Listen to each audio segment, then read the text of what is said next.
கன்னிராசி அன்பர்களே, இனி வரக்கூடிய காலம் எல்லாமே இனிமையான காலமா உங்களுக்கு தொடர முதல்ல வாழ்த்துக்களை சொல்லிக்கிறோம். புதன் பகவான ராசி அதிபதியா கொண்டவங்க தான் கன்னிராசி அன்பர்கள். நீங்க இந்த கன்னிராசியில பாருங்க, உத்திரம், அஸ்தம், சித்திரை இந்த 3 நட்சத்திரம் இருக்கு. இந்த 3 நட்சத்திரக்காரங்களும் என்ன செஞ்சா உங்களோட வாழ்க்கையில மென்மையை அடைய முடியும். அது மட்டும் இல்லாம உங்களுக்கு இந்த மாதத்தின் கிரக நிலைகள் எப்படிலாம் அமைஞ்சிருக்கு, என்ன சாதகமா நடக்கும், என்ன விளைவுகள் பாதகமா அமையும், அதை தவிர்க்க நீங்க என்ன செய்யணும், பலமா என்ன அமையும், பலவீனமா என்ன நடக்கும், எந்த விஷயத்துல நீங்க கவனமா செயல்படணும், மற்றும் அமாவாசை தினத்துல நீங்க இந்த ஒரு விஷயத்தை செஞ்சா நன்மைகளை பெற முடியும், அது என்ன விஷயம், இது பத்தின முழுமையான விஷயத்தையும் தான் உங்களுக்காக இந்த பதிவுல நாங்க சொல்லியிருக்கோம். இந்த பதிவு கன்னிராசி அன்பர்கள் நீங்க பயன்பெறும் வகையில் இருக்கும். அதனால ஸ்கிப் பண்ணாம முழுமையா பாருங்க. நீங்க இப்பதான் ஃபர்ஸ்ட் டைம் நம்மளோட சேனலை பாக்குறீங்க அப்படின்னா மறக்காம நம்மளோட சேனலை சப்ஸ்கிரைப் பண்ணி வச்சுக்கோங்க.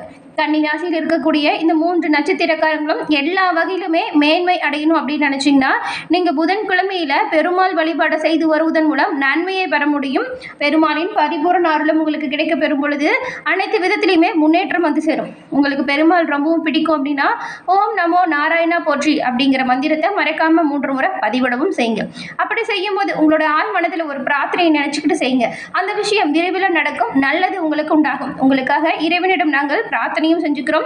எல்லாருக்கும் நல்லது மட்டுமே நினைக்கக்கூடிய கன்னிராசி அன்பர்கள் உங்களுக்கு எல்லா வகையிலுமே நன்மை வந்து சேர வாழ்த்துக்களையும் தெரிவிச்சுக்கிறோம். கன்னிராசியில் இருக்கக்கூடிய உத்திரம், ஹஸ்தம், சித்திரை இந்த 3 நட்சத்திரக்காரங்களுமே உங்களுடைய எதிர்காலத்தை பற்றி தெரிஞ்சுக்கும். எல்லா வகையிலுமே முன்னேற்றம் அடையும். சொந்த ஜாதகத்தை எளிய முறையில் கணிச்சா நன்மைகளை பெற முடியும். அந்த வகையில் தான் பாருங்க, டிஸ்கிரிப்ஷனில் ஜோதிடர் நம்பர் கொடுத்துருக்கோம். அந்த நம்பருக்கு ஃபோன் பண்ணுங்க, உங்களோட ஜாதகத்தை எளிய முறையில் கணிச்சுக்கோங்க.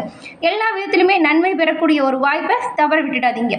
கன்னிராசி அன்பர்களுக்கு இந்த மாதத்தின் கிரக நிலைகள் ஏற்படுத்தியிருக்கும் மாற்றங்களும் தாக்கங்களும் என்ன விஷயங்கள் எப்படியெல்லாம் அமைய போகுது, இதை பற்றி வாங்க நாம இப்போ முழுமையாக பார்க்கலாம். கன்னிராசிக்காரங்க பொதுவாகவே நீங்கள் கொஞ்சம் சளிப்பூட்டக்கூடிய நபர்களாக இருப்பீங்க. உங்ககிட்ட யாராச்சும் மாட்டிக்கிட்டாங்கன்னு வச்சுக்கோங்களேன், தொடன்னு பேசி தீர்த்துருவீங்க. ஆனால் உண்மையில் இந்த கன்னிராசிக்காரங்க எல்லா விஷயத்தையுமே முழுமையாக சிந்தித்து செயல்படக்கூடியவங்களா இருப்பீங்க. அதிக சுதந்திரமான போக்கு உங்ககிட்ட இருக்கும். எந்த ஒரு விஷயத்தையுமே நீங்களா முயற்சி செய்து அதை வெற்றி பெறணும் அப்படின்னு நினைப்பீங்க. ஏன்னா இயல்பாகவே இந்த கன்னிராசி அன்பர்கள் நிறைவான நபர்களாக இருப்பீங்க.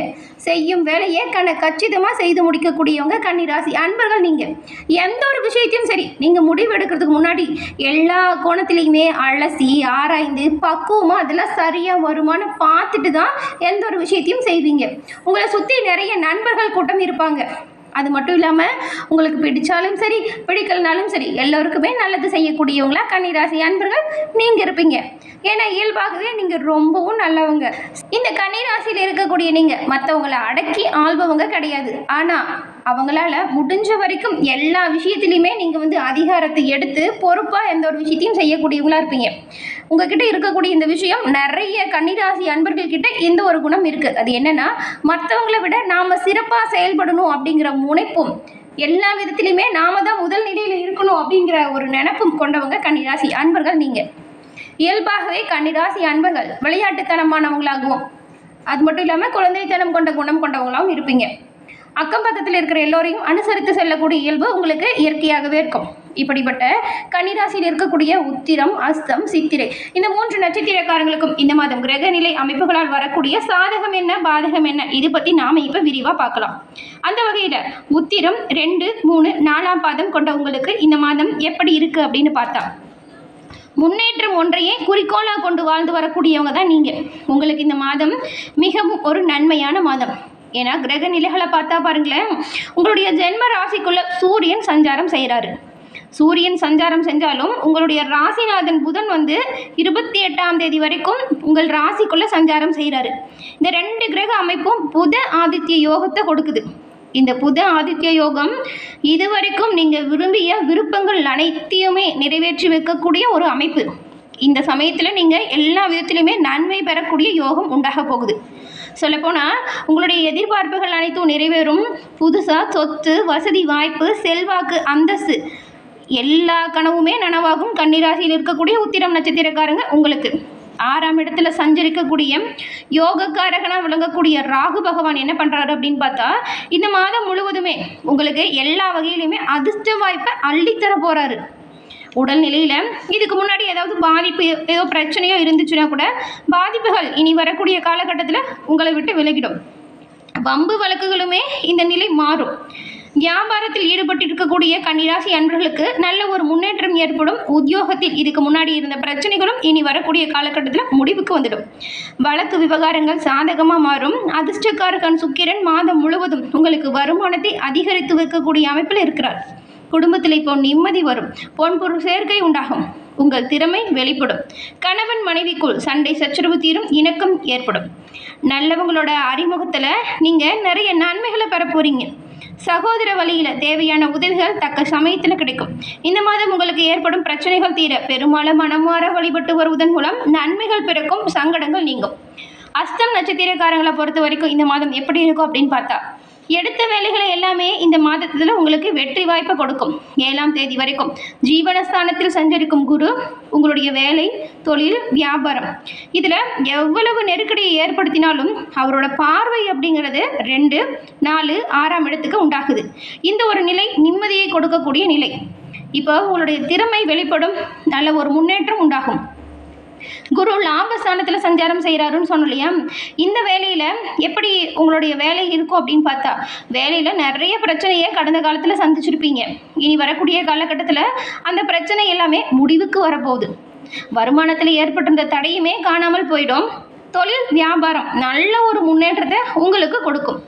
வர வேண்டிய பழைய பாக்கிகள் வசூலாகும். சகோதரர்கள் உங்களுக்கு எல்லா வகையிலுமே ஒத்துழைப்பு கொடுப்பாங்க.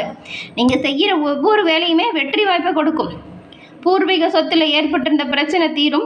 திருமண வயதில் உள்ளவங்களுக்கு பாருங்கள், நல்ல வரன் இப்போ உண்டாகும். 6ஆம் இடத்துல சஞ்சரிக்கும் ராகு உங்களுக்கு இந்த மாதம் நிறைய விதமான அதிர்ஷ்ட வாய்ப்புகளை வழங்க போகிறார்.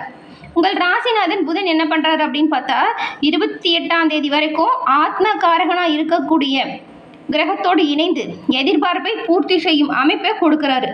இப்போ நீங்கள் செய்கிற ஒவ்வொரு விஷயத்திலுமே நன்மை பிறக்கும். நல்லது உண்டாகும். சிலருக்கெல்லாம் புதிய ஒப்பந்தம் கிடைக்கும்.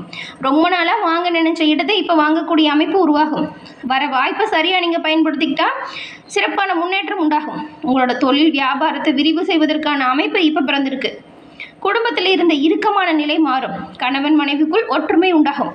பிள்ளைகளால் நீங்கள் பெருமை பெறக்கூடிய அமைப்பு இந்த மாதம் உங்களுக்கு உண்டாகும். உங்களோட வாழ்க்கையில் வரக்கூடிய இந்த மாதம் ஏற்படும் பிரச்சனைகள் தீர நீங்கள் பரிகாரமாக ராமநாத சுவாமியை வழிபட்டு வருவதன் மூலம் நன்மைகளை பெற முடியும். அடுத்து சித்திரை நட்சத்திரக்காரங்க. துணிச்சல், தன்னம்பிக்கையோடு செயல்படக்கூடியவங்க தான் நீங்கள். உங்களுக்கு நினச்சதை சாதிக்கும் ஆற்றலும் தன்னம்பிக்கையும் பிறந்திருக்கு இந்த மாதம் முழுவதுமே செவ்வாய் 2ஆம் இடமாக இருக்கக்கூடிய தன, குடும்ப, வாக்குஸ்தானத்தில் சஞ்சாரம் செய்கிறாரு.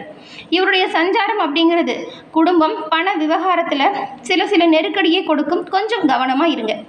ஞானக்காரகனாக இருக்கக்கூடிய குருவின் பார்வை உங்களுக்கு 7ஆம் தேதி வரைக்கும் 2ஆம் இடத்துல கிடைக்குது.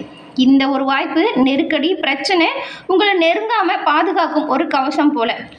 அதிர்ஷ்டக்காரகன் சுக்கிரன் இந்த மாதம் முழுவதுமே மிகவும் சாதகமாக உங்களுக்கு சஞ்சாரம் செய்கிறதுனால கடலில் மூழ்கியவர் கரையேறுவது போல தான் உங்களோட நிலைமை. எவ்வளவு சின்ன தடை தாமதம் வந்தாலும் அதிலிருந்து மீண்டு வரக்கூடிய தன்னம்பிக்கை, தைரியம் உங்களுக்கு இப்போ பிறக்கும். கையில் பணம் புரளும். நீண்ட நாள் கனவு இப்போ நனவாகும். உங்களுடைய சேமிப்பில் ஒரு பங்கு உயருங்க. உறவினர் மத்தியில் பாருங்கள், உங்களுக்கு செல்வாக்கு கொஞ்சம் அதிகரிச்சே இருக்கும். உதவி அப்படின்னு உங்ககிட்ட கேட்டு வந்து நின்னா அதை தயங்காமல் செய்யக்கூடிய யோகம் உங்களுக்கு இப்போ இருக்குது. மாணவர்களை பொறுத்த வரைக்கும் படிப்பு விஷயத்தில் கொஞ்சம் அக்கறை அதிகரிக்கும். பணியாளர்களுக்கு பணியில் ஏற்பட்ட நெருக்கடி விலகும். 8ஆம் தேதி முதல் நிறைய நன்மை பிறக்கும். துறை ரீதியான விஷயங்கள் முன்னேற்றத்தை கொடுக்கும். நீங்கள் எதிர்பார்த்த இடமாற்றம், பதவி உயர்வு கூட உங்களோட சிறப்பான பணிக்கு கிடைக்கும். கூட்டு தொழில் முன்னேற்றத்தை கொடுக்கும். ராகு பகவானோட சஞ்சாரம் சாதகமாக இருக்கிறதுனால தன்னம்பிக்கை அதிகரிக்கும். இந்த மாதம் ஏற்படக்கூடிய பிரச்சனை தீர மனமாற நீங்கள் முருகனை செவ்வாய்க்கிழமையில் வழிபட்டு வந்தால் நன்மையை பெற முடியும்.